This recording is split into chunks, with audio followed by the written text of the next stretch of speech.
Voltamos com o programa Contraponto. Hélio, como foi, deixei a pergunta no ar no bloco passado, como foi essa migração do jornalismo impresso que você atuou, assessoria de imprensa, algumas editorias, colunista de alguns jornais, como foi essa migração desse jornalismo mais, diremos, tradicional para um jornalismo mais novo, que é a internet? Isso foi consequência da curiosidade e da atualidade, né? A internet hoje ninguém pode negar a importância dela como um meio de comunicação. Mas na verdade não foi bem uma migração, Yuri. Eu digo que eu faço os dois. Faço impresso e faço revista também, faço jornalismo pela internet. Eu não, porque você provavelmente vai concordar comigo, não existe jornalista da internet ou jornalista de televisão ou de rádio. Jornalista, né? Eu comecei no jornalismo por vocação, com 14 anos lá em São Paulo, eu nasci em São Paulo e morava em São Paulo, no grupo escolar eu já escrevi um jornalzinho. E comecei a minha briga com a censura aí, porque o diretor queria que publicasse as coisas que ele queria e eu queria as coisas que eu queria. E acabei tendo que distribuir o meu jornal na porta, porque dentro do colégio ele proibiu. Aliás, o jornalista sempre vive em choque com a censura. Sim, claro. E sempre vive em choque com os poderes, né? Com as autoridades. A autoridade gosta muito de jornalistas para falar o que eles querem, mas não o que eles não querem. O jornalista gosta de falar o que eles não querem. Ótimo. E você começou em São Paulo, então? Comecei em São Paulo, mas eu fui muito pouco tempo. Você trabalhou muito aqui em São Paulo? Trabalhei muitos anos em São Paulo aqui. Eu saí de São Paulo para ir para Porto Alegre, mas já adulto, Mas eu nunca fui jornalista profissional, nunca vivi de jornalismo. Tá. E toda a vida pratiquei o jornalismo. E fui para Porto Alegre, lá também mantinha um contato com veículos locais, com revistas, e escrevi muito tempo um artigo de revista especializada. E depois, quando eu voltei para São Paulo, depois para Itapetininga, a minha vocação, né, sempre foi maior do que o meu interesse profissional.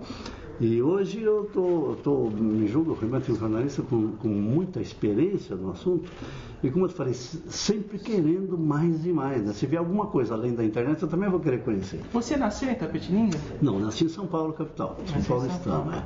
Agora, minha mãe e meu pai nasceram em Itapetininga, então eu já tenho raiz em Itapetininga. Então, fui educado por uma mãe, como todo Itapetininga, falando da cidade, a cidade das escolas, a cidade do Júlio Prestes, a cidade Então, quando eu tive que sair de São Paulo, e na verdade foi uma opção, eu quis sair de São Paulo mesmo, porque eu brinco até hoje dizendo que São Paulo não é uma forma de vida, é uma forma de morte, né? Você vive no interior, cada dia você vive um novo dia. Em São Paulo, cada dia você morre um dia.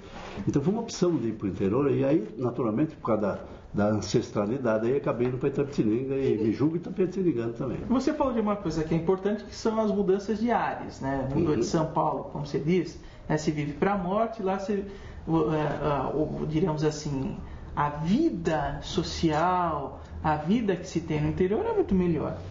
Mas e o jornalismo? Quer dizer, você passou por uma cidade como São Paulo, em que o jornalismo é intenso. Foi para uma outra cidade também importante, que é Porto Alegre, em que o jornalismo é praticamente... E foi para Itapetininga, quer dizer, é uma mudança considerável. E Sorocaba, né? Que também trabalha em Sorocaba, que é uma cidade grande também. Sim. Mas, na verdade, eu participei há pouco tempo num seminário aqui da Aliança Internacional de Jornalistas e foi como representante do jornalismo do interior, e o assunto era eleições. Estava dizendo que é muito mais difícil você fazer o jornalismo no interior do que o jornalismo na capital. Primeiro, que na capital você vira tarefeiro, você tem que fazer aquilo que manda e acabou. Então, o espaço de fazer coisas próprias é muito pequeno. Segundo, porque o jornalismo do interior, ele choca as pessoas sobre as quais você fala, você encontra com elas na rua. Tá certo? No restaurante, você está em contato permanente com eles. Então é muito difícil você separar o papel do jornalista profissional do pessoal. Então as pessoas confundem isso. Puxa, falou mal do prefeito. Falei mal do prefeito, mas não do fulano de tal, entendeu? Porque a crítica não é pessoal. Do administrador público, no caso. E eu acho, por exemplo, agora eu estou indignado, é a minha última grande briga, com a falta de respeito que os poderes públicos têm para com a população. Porque, por exemplo, você sabe, todas as empresas, inclusive a Unifiel, se comunicam através de veículos de comunicação, tem agência de propaganda, que tem uma política de comunicação. Mas os poderes públicos ali não têm. Vamos pegar um exemplo de Itapetininga. Lá, recentemente, fizeram uma alteração de trânsito lá. Uma rua que descia, passou a subir e tal. Não vou nem entrar no mérito se estava certo ou errado. Mas a verdade é que há 40 anos, há 50 anos, aquela rua sobe.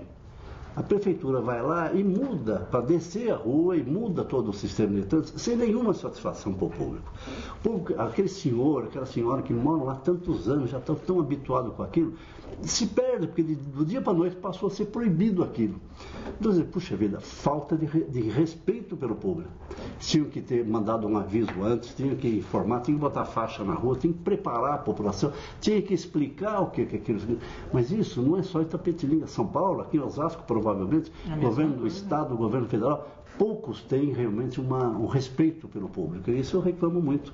Já não é nem na área do jornalismo, na área da comunicação mesmo.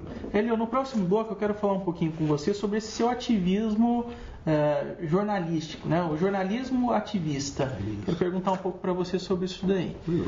Hoje nós estamos conversando com o jornalista Hélio Rubens, de Itapetininga. Nós vamos ao intervalo e voltamos na sequência.